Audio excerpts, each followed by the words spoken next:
ಅನುಜನಪಮ್ಮ ಎಲ್ಲಿ ಹೋದ್ರು? ನನಗೆ ಫ್ಲೈಟ್ಗೆ ಲೇಟ್ ಆಯ್ತು. ಚಿಂತೆ ಮಾಡಬೇಡ,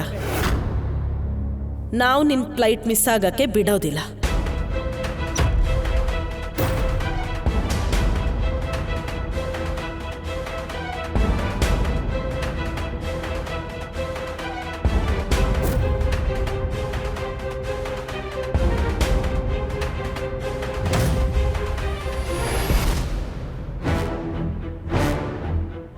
ಫ್ಲೈಟ್ ಟಿಕೆಟ್ಸ್ ನನಗೂ ಪುಟ್ಟಿಗೂ ಬುಕ್ ಆಗಿದೆ.